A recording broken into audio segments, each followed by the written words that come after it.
مجلس نور ہے اور اس مجلس رحمت میں اس عنوان کے ساتھ کچھ وقت کے لیے آپ کے سامنے کچھ ضروری گفتگو عرض کرنے کی آرزو ہے۔ اللہ جل شانہ میری زبان پر کلمات الحق جاری فرمائے۔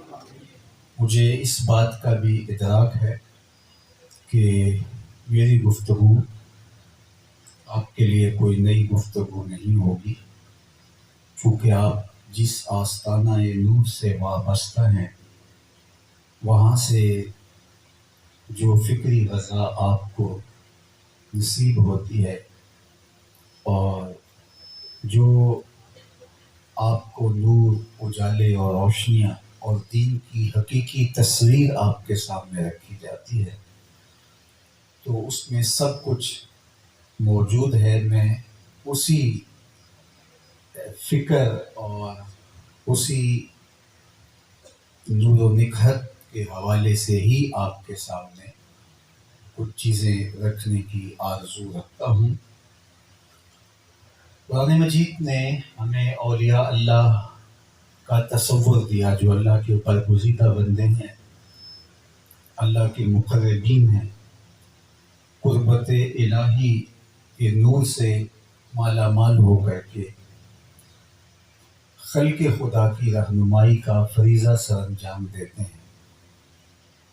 یہ کون لوگ ہیں، ان کی علامت کیا ہے، اور یہ پاک باز ہستیاں، یہ اس دھرتی کا نمک اور اللہ جل شانہ کے منتخب بندے کن صفات کے حامل ہوتے ہیں؟ ولایت تصوف کا ایک مفہوم تو بادی نظر میں جو سمجھا جاتا ہے، اور اس اعتبار سے بہت سارے مدعی تسلیم کر دیے جاتے ہیں۔ لوگ حق کی تلاش میں، سچائی کی طلب میں دھوکہ بھی کھاتے ہیں، بار بار دھوکہ کھاتے ہیں، لیکن عمومی طور پہ ذکر کیا جاتا ہے اولیاء کا، ذکر کیا جاتا ہے تصوف کا، ذکر کیا جاتا ہے طریقت کا، لیکن اس کے خد و خال کیا ہیں یہ تھوڑی جگہوں سے آپ کو ملتے ہیں۔ اس لیے کہ اگر وہ خد و خال واضح کر دیے جائیں، وہ علامات بیان کر دیے جائیں، تو پھر جب میں خود اس پر پورا نہیں اتر پاؤں گا تو مجھے عقیدتوں کے بھرم ٹوٹنے کا ڈر ہوگا، تو میں ایسے عنوانات کو موضوع سخن ہی نہیں بناؤں گا، اور میں اپنے اسٹیج پہ ایسی گفتگو کی اجازت بھی نہیں دوں گا۔ فضائل پہ ہی زور دیا جائے گا، نسبت کی مضبوطی پر ہی سارا زور کلام صرف ہوگا، لیکن معیار کیا ہے اس پر بات کم ہوگی۔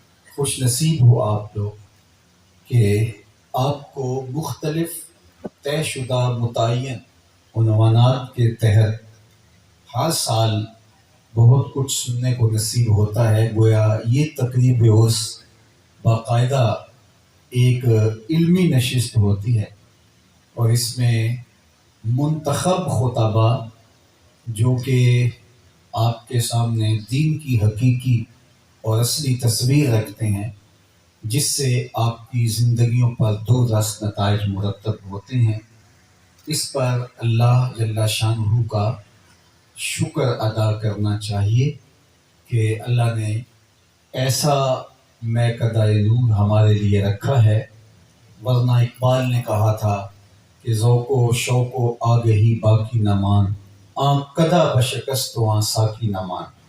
وہ پیالہ بھی ٹوٹ گیا اور وہ ساقی بھی نہیں رہا، تو وہ مے ناب، وہ شراب خالص، وہ جام مصفا دستیاب ہی نہیں ہے۔ اور اگر کہیں کوئی فکر کا چراغ روشن کیے ہوئے بیٹھا بھی ہو تو عوام کا جو مجموعی مزاج ہے وہ تبدیل ہو چکا۔ اقبال نے ہی دوسرے مقام پہ کہا تھا، خیر تو ساقی سہی لیکن پلائے گا کسے، اب نہ میکش رہے باقی نہ میں خانے رہے، رو رہی ہے آج ایک ٹوٹی ہوئی مینا اسے، کل تلک گردش میں جس ساقی کے پیمانے رہے، رو رہے ہیں آج وہ دشت جنوں پرور جہاں، رقص میں لیلا رہی لیلا کے دیوانے رہے، خیر تو ساقی سہی لیکن پلائے گا کسے، اب نہ میں کش رہے باقی نہ میں خانے رہے۔ ہوں اور غور و فکر اور تدبر کرنے والے لوگ اگر آپ کے سامنے ہوں تو اس دور میں یہ بہت بڑی غنیمت ہے۔ تو فرمایا کہ اللہ کے جو ولی ہیں انہیں کوئی خوف نہیں ہے اور وہ حزن سے پاک ہیں۔ یہ پاک باز بندے کون ہیں؟ یہ وہ لوگ ہیں کہ جو ایمان اور تقوی کی دولت سے مالا مال ہیں۔ تو گویا ولایت کا پورا نصاب اس آیت کریمہ میں بیان فرما دیا گیا، جو ایمان سے شروع ہو کے تقوی تک اپنی انتہا تک پہنچتا ہے۔ تو ایمان سے شروع ہونے والا سفر تقوی سے نقطہ کمال تک پہنچتا ہے، ایمان سے شروع ہونے والا سفر تقوی سے اپنے مرتبہ عروج تک پہنچتا ہے۔ تو ابتدا ایمان سے ہے اور تقوی اس کی انتہا ہے۔ حضرت امام فخر الدین رازی علیہ رحمہ فرماتے ہیں قوت نظریہ اور قوت عملیہ کے باہمی امتزاج سے ولایت مارز وجود میں آتی ہے۔ یعنی آپ کے عقیدے جتنے مضبوط ہوں گے اور اس کے بعد عقائد کا اعمال پر اثر ہوتا ہے، انسان کا جو عقیدہ ہوتا ہے، جو اس کی فکر ہوتی ہے، اس کے اثرات اگر اس کے عمل پر نہیں ہوتے ہیں تو پھر اس کے عقیدے میں جھول دکھائی دیتی ہے۔ یہ عقیدہ کہ میرا اللہ مجھے دیکھ رہا ہے تو پھر بند کمرے کے اندر بھی گناہ کرنا ممکن نہیں رہے گا، اس لیے کہ یہ تیقن جب ساتھ جڑا ہے کہ میرا اللہ مجھے دیکھ رہا ہے۔ اور میں تو اپنے دوستوں کو، اپنے ہم فکر، ہم مکتب، ہم مسلک، ہم مشرب لوگوں کو کہتا ہوں کہ ہم تو یہ بھی عقیدہ رکھتے ہیں کہ حضور کی نگاہ دوربین سے کچھ پوشیدہ نہیں ہے۔ تو کیا یہ عقیدہ صرف 3 گھنٹے کے مناظرے کے لیے ہی ہے یا ہمارے عمل پر بھی اس کا کوئی اثر ہے؟ اگر یہ عقیدہ ہمارے ساتھ جڑا ہے کہ مصطفیٰ جان رحمت کی نگاہ ہمیں دیکھ رہی ہے تو پھر بند کمرے میں گناہ کرتے ہوئے شرم آنی چاہیے کہ اللہ بھی دیکھ رہا ہے، اس کا رسول بھی دیکھ رہا ہے۔ تو جو ہمارے عقائد ہوتے ہیں اس کے اثرات ہمارے عمل پر مرتب ہوتے ہیں۔ تو عقیدہ جتنا مضبوط ہوگا اس قدر ہی عمل میں نکھار آئے گا۔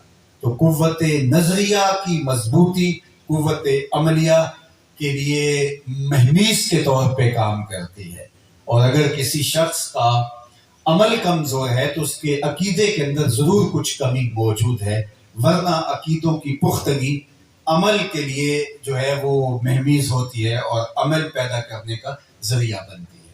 تو نظریے کی مضبوطی اور اس کے بعد پھر عمل کی مضبوطی، اس لیے ہم صوفیاء کو دیکھتے ہیں کہ ان کے عمل میں جو نکھار، جو خلوص، جو للہیت ہوتی ہے تو وہ ان کے عقیدے کا اثر ہوتا ہے جو ان کے اعمال پر دکھائی دیتا ہے۔ ایک تو صورت یہ ہے کہ عقیدے پر بات زور سے کی جائے اور عمل اس کی گواہی نہ دے کہ جس زور سے عقیدے پہ بات ہو رہی ہے اس کے اثرات عمل پر مرتب ہو ہی نہ رہے ہوں، اور دوسرا یہ ہے کہ آپ کا عمل بتائے کہ عقیدہ کس قدر مضبوط ہے اور کس قدر جو ہے اس کے اثرات عملی طور پہ دکھائی دے رہے ہیں۔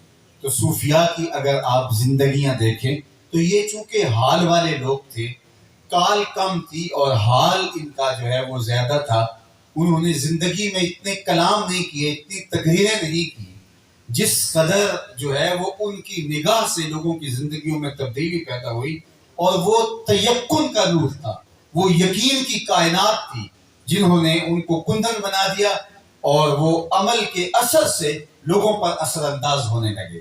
اس لیے کہ لوگوں پر جو چیز اثر انداز ہوتی ہے وہ تیقن کے اجالے اور یقین کا نور ہے، جو پھر جس سے صوفیاء توجہ دیتے ہیں، جن کو ان کی ہمت بھی کہا جاتا ہے، تو وہ توجہ ان کے یقین کا نتیجہ ہوتا ہے، اور وہ یقین جس قدر ان کا بڑا ہوا ہو اس قدر ہی اس کے اثرات جو ہیں وہ لوگوں پر مرتب ہوتے ہیں۔ اس لیے سارا زور ان کا اس تیقن کے نور کو حاصل کرنے کے لیے ہوتا ہے تاکہ وہ اجالا اور وہ نور اور وہ روشنی حاصل کر پائیں.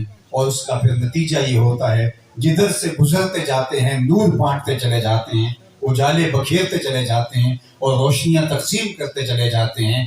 ان کی گفتگو بظاہر تھوڑی ہوتی ہے لیکن ان کے کلام کا اثر جو ہے وہ دلوں تک اترتا ہے, باطن میں دل میں ترازو ہوتا چلا جاتا ہے. حضرت شاہ نقشبند بخاری علیہ رحمہ کتنی خوبصورت بات کہی کہ جس شخص کی خاموشی فائدہ نہیں دیتی اس کی تقریر بھی فائدہ نہیں دیتی. مطلب کیا کہ جس کے عمل کی قوت اثر انداز نہیں ہوتی تو اس کی گفتار بھی قطعاً اثر انداز نہیں ہوتی. میرے اور آپ کے آقا و مولا حضور ختم المرتبت صلی اللہ علیہ وآلہ وسلم کی 63 سالہ ظاہری حیات میں 40 سال صرف حضور نے اپنا کردار لوگوں کے سامنے رکھا ہے, اور 23 سال کے اندر کردار کے ساتھ ساتھ حضور علیہ السلام نے لوگوں کو دعوت و تبلیغ بھی ارشاد فرمائی. تو 40 سال حضور کا سارا زور حضور کے کردار پر تھا, اور لوگوں نے اس کا جو ہے وہ مطالعہ کیا اور بغیر کسی ترغیب کے وہ صادق اور امین حضور کو کہنے لگے. اور وہ یقین اس طرح ان کے ساتھ جڑا ہوا تھا کہ یہ صادق اور امین ہے کہ جب وہ حضور علیہ السلام کے گھر کا محاصرہ کر رہے ہیں تو اس وقت بھی ان کی امانتیں حضور کے گھر میں پڑی ہوئی. انہیں یقین تھا کہ حالات کیسے بھی ہوں, معروضی صورتحال جیسی بھی ہو, ہماری امانتیں ضائع نہیں ہوں. اور پھر حضور علیہ السلام نے بھی مولا کائنات سیدنا علی المرتضیٰ رضی اللہ تعالیٰ عنہ کو اپنے بستر پہ لٹایا اور کہا کہ ان کی امانتیں واپس کر کے تم نے آنا ہے. اللہ اکبر. اور حضرت سیدنا علی المرتضیٰ رضی اللہ تعالیٰ عنہ اگلے دن امانتیں لٹا کر کے واپس مدینہ کی طرف عازم سفر ہوتے ہیں. تو مجھے بتائیے کہ یہ ہے کردار کی وہ چمک. بلکہ جب کوہ صفا پہ کھڑے ہو کر کے کہا کہ اگر میں کہوں کہ پہاڑ کی دوسری جانب ایک لشکر آ رہا ہے جو تمہیں تاخت و تاراج کر کے رکھ دے گا تو کیا میں اس بات کو تسلیم کر لو گے؟ تو انہوں نے کہا نظر نہ بھی آیا تو ہم کہیں کہ ہم اندھے ہیں, آپ سچے ہو, آپ کی صداقت پہ ہمیں اتنا یقین ہے. تو یہ حضور علیہ السلام کا کردار تھا. تو کردار پر زور ہمارے صوفیاء نے دیا. تو کردار کی چمک جو ہے وہ اثر انداز ہوتی ہے. لفظ تو ہواؤں میں اڑ جاتے ہیں اگر ان کے پیچھے کردار کا زور نہ ہو, ورنہ وہ لفظ اپنے دامن کے اندر جو نور رکھتے ہیں وہ پھر باطن میں اترنے کا فن جانتے ہیں. اگرچہ وہ تقریری فن پر پورے نہ بھی اترتے ہوں لیکن من میں اترنے کے راستوں کو انہیں پتہ ہوتا ہے. اشہد بلال عند اللہ اشہد, پھر بلال کی اشہد ہی وہ ہلچل مچا دیتی ہے جو دوسروں کی اشہد نہیں کر سکتی.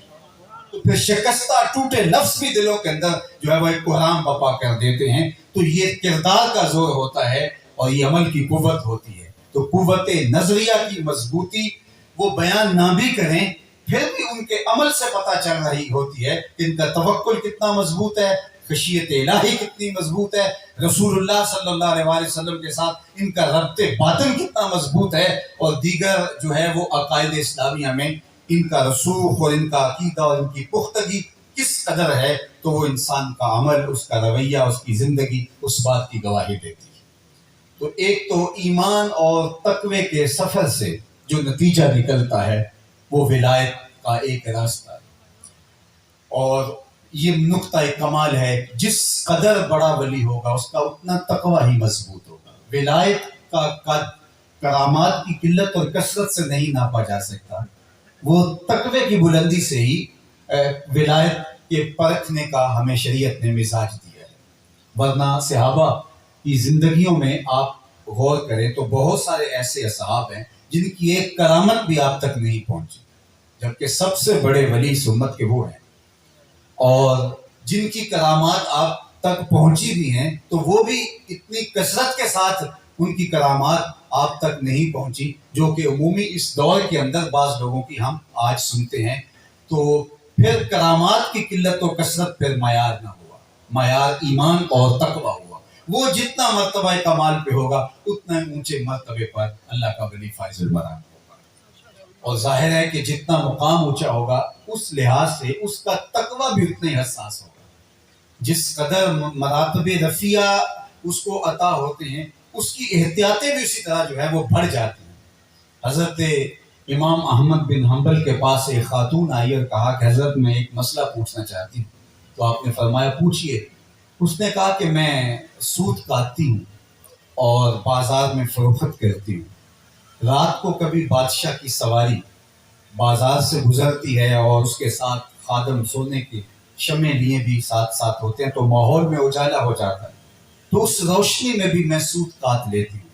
تو مجھے یہ بتایا جائے کہ اس روشنی میں میرے لیے سود کاٹنا جائز بھی ہے یا نہیں. تو حضرت امام احمد بن حنبل نے کہا کہ خاتون آپ اپنا پتہ بتا سکتی ہو، اپنی شناخت کروا سکتی ہو، تم کون ہو؟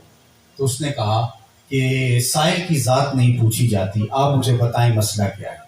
تو حضرت امام احمد بن حنبل فرمانے لگے کہ بعض مسائل ایسے ہوتے ہیں کہ سائل کی حیثیت سے مسئلے کی نوعیت بدلتی ہے، تمہیں بتانا پڑے گا تم کون ہو. تو اس نے کہا حضرت بشر حافی کی ہمشیرہ ہوں. تو فرمایا تمہارے لیے جائز نہیں ہے.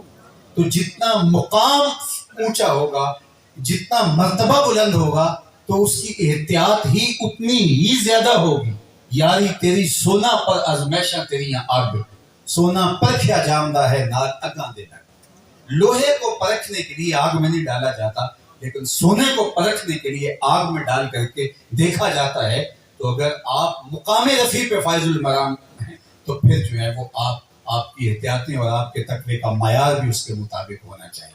تو ہمارے اسلاف کی زندگیاں دیکھ لیجئے، ان کے شب و روز دیکھ لیجئے، ان کا انداز حیات دیکھ لیجئے کہ انہوں نے ایک ایک عمل اور ایک ایک اپنی حرکت و سکنت کو کس طرح سے تقوی کے نور سے معمور کر کے رکھا. تو جتنا تقوی کا مقام بلند ہوگا، رفیع ہوگا، اس قدر وہ ولایت کے اونچے درجے پہ فائز المرام ہوگا. تو ایمان اور تقوی. اب دوسری بات میں آپ کے سامنے رکھنا چاہوں گا، انما الاعمال بالنیات سے لے کر کے وَاعْبُدْ رَبَّكَ كَأَنَّكَ تَرَاهُ تک کا سفر جو ہے، یہ ولایت کا راستہ ہے، یہ تصوف کا راستہ ہے، یہ طریقت کی خوبصورت شاہراہ ہے.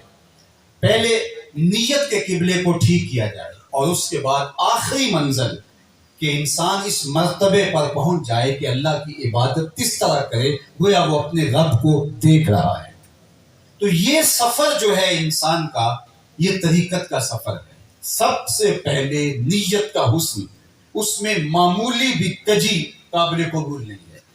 حضرت معاذ بن جبل رضی اللہ تعالیٰ عنہ حضور کے روضہ انور کے پاس، قبر نور کے پاس بیٹھ کے رو رہے تھے کہ حضرت عمر رضی اللہ تعالیٰ عنہ گزرے. تو کہا کہ معاذ کیوں رو رہے ہو؟ کہا صاحب قبر کا ایک فرمان یاد آ گیا جس نے مجھے رلا دیا. تو حضرت عمر نے روک کے کہا ہمیں بھی بتاؤ وہ فرمان کیا ہے. تو حضرت معاذ بن جبل نے فرمایا کہ ایک دن حضور علیہ السلام نے ارشاد کیا تھا تھوڑی سی ریا بھی شرک ہے، تھوڑی سی ریا بھی شرک ہے.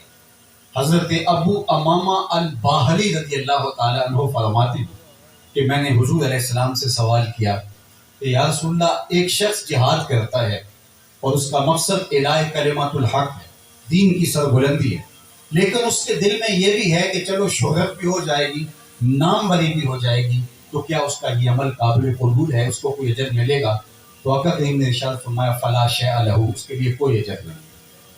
تو فرماتے ہیں میں سمجھا شاید میں اپنی بات صحیح طرح عرض نہیں کر پایا، تو میں نے دوبارہ عرض کی.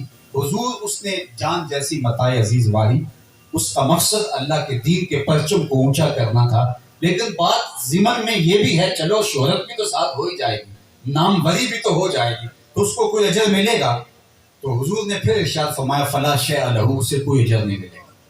تو کہتے ہیں کہ میں کپا گیا اور میں پھر سمجھا شاید جو میں کہنا چاہ رہا تھا میں نہیں کہہ پایا. میں نے پھر تیسری مرتبہ حضور سے پوچھا. حضور اس کا مقصد اللہ کے دین کے جھنڈے کو اونچا کرنا، اعلاء کلمۃ الحق ہے، لیکن ساتھ یہ بھی ہے چلو پھر ضمن میں ساتھ شہرت بھی تو ہوگی، نام وری بھی تو ہو جائے گی. حضور نے پھر فرمایا فلا شیء لہ، اسے کوئی اجر نہیں ملے گا. اور پھر وضاحت کرتے ہوئے فرمایا اللہ صرف اسی عمل کو قبول کرتا ہے جو محض اس کے لیے کیا. تیرے عمل میں اخلاص ہو تو اس کا اجر کچھ اور ہے، حور و خیام سے گزر مینا اور جام سے گزر. معمولی سی ریا اور اس طرح کی ملاوٹ بھی دین کے اندر قابل قبول نہیں ہے. یہ نیت سے ابھی سفر شروع ہو رہا ہے، ابھی یہ طریقت کا سفر. ہم آج غوث زمان اور قطب وقت ہیں، ہم تو بھلا اچھے انسان بھی بن جائے تو بہت بڑی بات ہے، اچھے مسلمان بھی بن جائے تو بہت بڑی بات ہے۔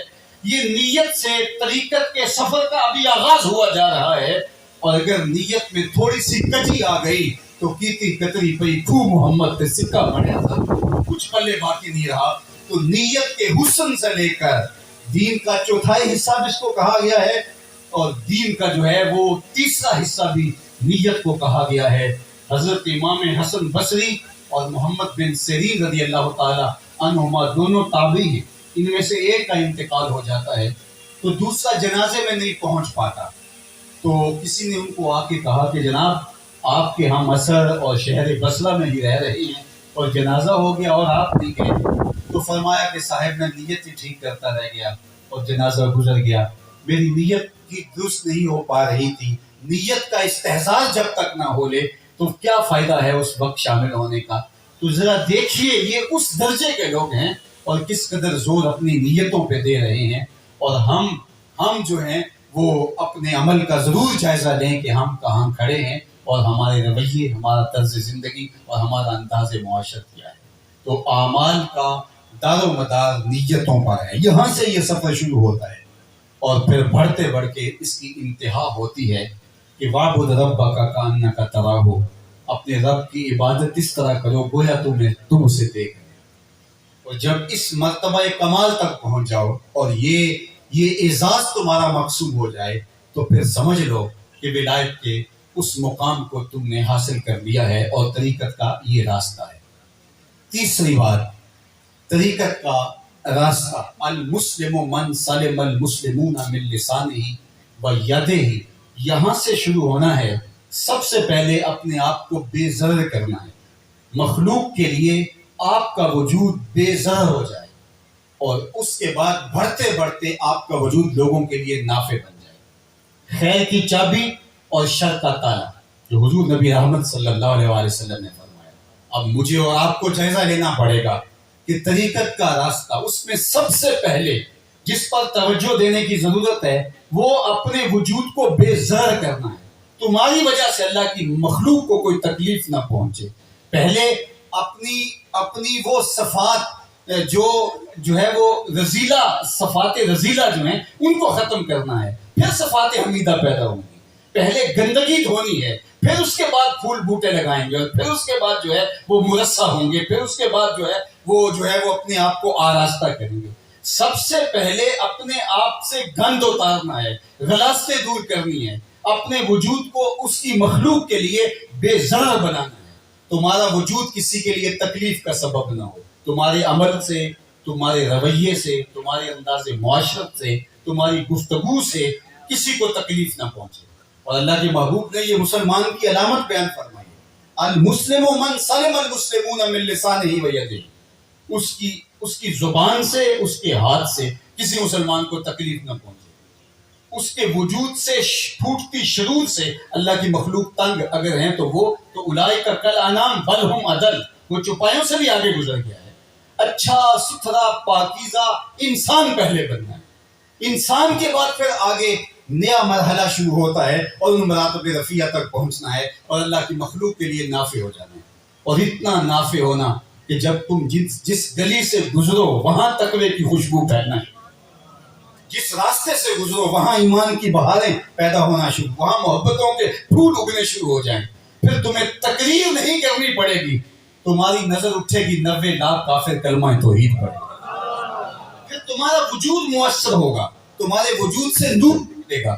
آج کی جدید سائنس اسیری لہروں کا جو ہے وہ اقرار کر چکی ہے کہ انسان کے وجود سے کچھ لہریں نکلتی ہیں، جو شریر آدمی ہوتا ہے اس کے پاس بیٹھنے سے جو ہے وہ ایسی لہریں نکلتی ہیں کہ سامعین پر اس کے اثرات مرتب ہوتے ہیں، ہم نشینوں پر اس کے اثرات مرتب ہوتے ہیں، اور جو صالح اور پاکیزہ شخص ہوتا ہے اس کے وجود سے ایسی روشنی پھوٹتی ہے، ایسا غیر مرئی نور ملتا ہے کہ پاس بیٹھنے والے جو ہیں اس نور سے مستنیر ہوتے چلے جاتے ہیں، ان کا اندر بدلتا رہتا ہے۔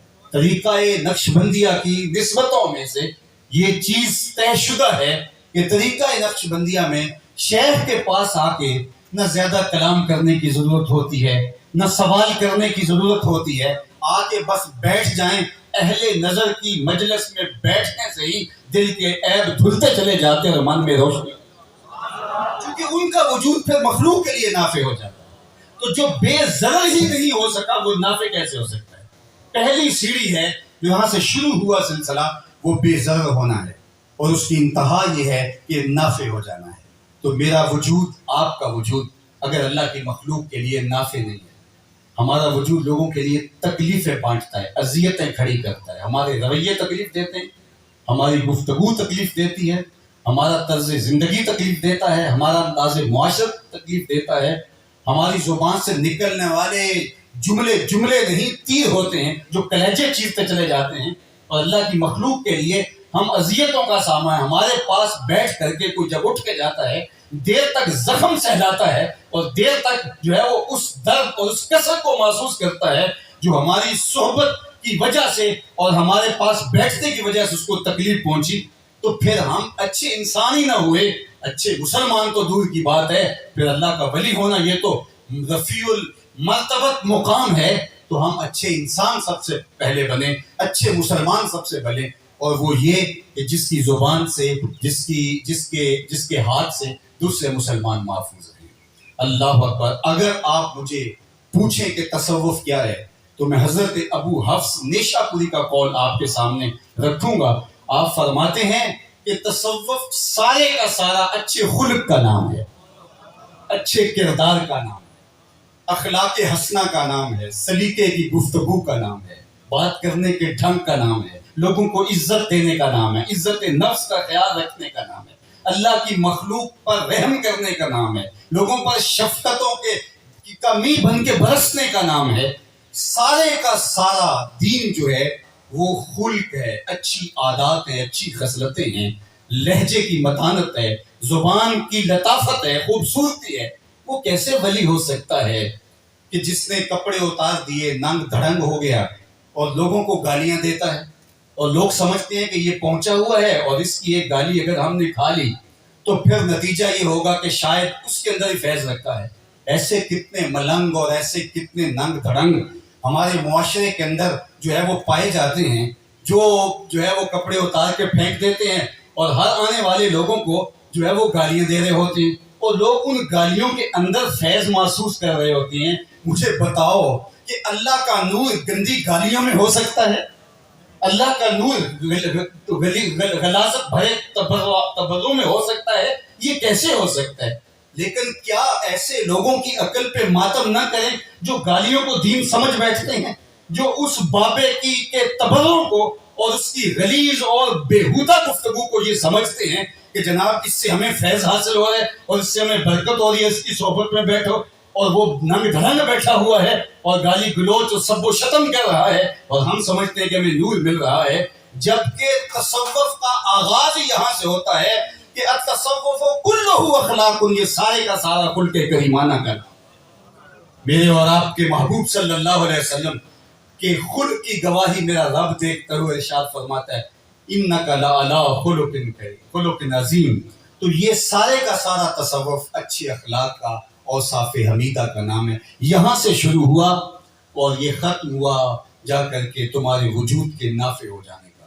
تم اللہ کی مخلوق کے لیے نافع ہو جاؤ، تمہارے وجود سے خیر پھوٹے، تم مخلوق کو باہم جوڑنے اور ٹوٹے ہوئے شکستہ دلوں کو جو ہے وہ باہم اکٹھا کرنے، تمہارا وجود اللہ کی مخلوق میں نہ تقسیم کا سبب بنے، نہ لوگوں کے اندر ضرر کا سبب بنے، تمہارے عمل رویے لوگوں کے لیے راحت جاں اور قرار قلب بن جائیں۔ تو یہ سفر ہے تصوف کا، جو شروع یہاں سے ہوا اور اس کا اختتام جو ہے وہ اعلیٰ اخلاق پر ہوا۔ اللہ کے محبوب علیہ السلام فرماتے ہیں قیامت کے دن جب نامہ اعمال پر اعمال تولے جائیں گے تو جو ترازو کے اوپر، پلڑے کے اوپر جس عمل سے پلڑا جھک جائے گا، میزان جھک جائے گا، وہ اچھی اخلاق۔ تو اس لیے آج ہم یہ سمجھتے ہیں ایسے ملنگوں کے ڈیروں کے اوپر بھی ہم نے رش دیکھا ہے اور لوگوں کا ہجوم دیکھا ہے۔ میاں اس صاحب کا کمال کیا ہے؟ حضور کی کس صفت کا مظہر ہے یہ صاحب؟ جس کے پاس آ کے بیٹھے ہو، اتنا بڑا اونچا دربار بنا کے بیٹھ گئے ہو، تو کہا حضرت گالیاں دیا کرتے تھے، حضرت جو ہے وہ کپڑے اتار کر کے برہنہ وجود رہا کرتے تھے۔ تو یہ تم نے کہاں سے فلسفہ تراشا لیکن جب اس معاشرے کے اندر ایسے لوگوں کی پذیرائی بھی ہوگی تو کتنا مشکل ہوگا اس معاشرے کے لوگوں کی اصلاح کرنا. یہ آسان کام نہیں ہوتا، پھر ایک مشکل ترین کام ہے. اب لوگ کہتے ہیں جب سارا معاشرہ ایک ڈھب میں ہے تو ہم پھر کیوں تکلف میں مبتلا ہوں. تو لوگ شعوری طور پہ جانتے ہوئے بھی جو ہے وہ اس راستے کو اختیار کر لیتے ہیں. عمومی طور پہ تو ہم نے دیکھا ہے کہ بہت سارے لوگوں کا فہم دین ہی ناقص ہوتا ہے. شریعت کیا ہے، تصوف کیا ہے، طریقت کسے کہتے ہیں، ان کا فہم ہی ناقص ہوتا ہے. ایک تو وہ لوگ ہیں، اور اس طبقے میں، اس معاشرے میں ایسے لوگ بھی ہیں کہ جو فہم رکھتے ہیں کہ خیر کیا ہے، شر کیا ہے، حق اور باطل کی تمیز رکھتے ہیں، لیکن معاشرے کے رویوں کا مقابلہ نہیں کر پاتے اور وہ پھر اس سانچے کے اندر ڈھل جاتے ہیں. اگر میں آج کی اس گفتگو کے اندر آپ کے مربی و محسن کا ذکر کروں تو چونکہ میرا ان کے ساتھ ایک فکری محبت کا رشتہ ہے، قلبی وابستگی ہے، دل بستگی ہے، تو مجھے بھی ان کی تعریف کرتے ہوئے حجاب آتا ہے اور ان کو بھی میری تعریف کرتے ہوئے حجاب آتا ہے. اور ہمارا یہ غیر اعلانیہ عہد ہے کہ ہم جو ہے وہ اس محبت کے رشتے کو نبھائیں گے. لیکن یہ عمومی طور پہ جو ہوتا ہے یہ تھوڑا مشکل ہے. لیکن میری اس گفتگو کے اندر سے جو میرے چھپے ہوئے جذبات ہیں وہ تو آپ عرض کر ہی سکتے ہیں. تو پھر غنیمت جان لو ایسے لوگوں کا وجود کہ جو اس دور کے اندر بھی جب حالات کی سنگینیاں بڑے بڑے لوگوں کو جو ہے وہ اپنی رو میں بہا کے لے جائیں اور وہ حالات کی تلخیوں کا مقابلہ نہ کر پائیں اور آسان اور سہل راستہ اختیار کر لیں، لوگوں کا مزاج اور لوگوں کے تیور دے کر کے اپنے مزاج کے ضابطے طے کر لیں، تو جو شخص دین کی حقیقی تعبیرات آپ کے سامنے پیش کرے اس شخص کو لاکھوں سلام پیش کرے. تو اللہ تعالیٰ اس آستانہ رحمت کو آباد رکھے، نور و نکھت سے، اجالوں سے، روشنیوں سے اللہ اس کو ہمیشہ منور اور تابہ رکھے. جہاں دین کی حقیقی فکر کا احیاء ہی نہیں، ابلاغ بھی ہو رہا ہے، اور پھر یہ نور پھیلتے پھیلتے جو ہے وہ آفات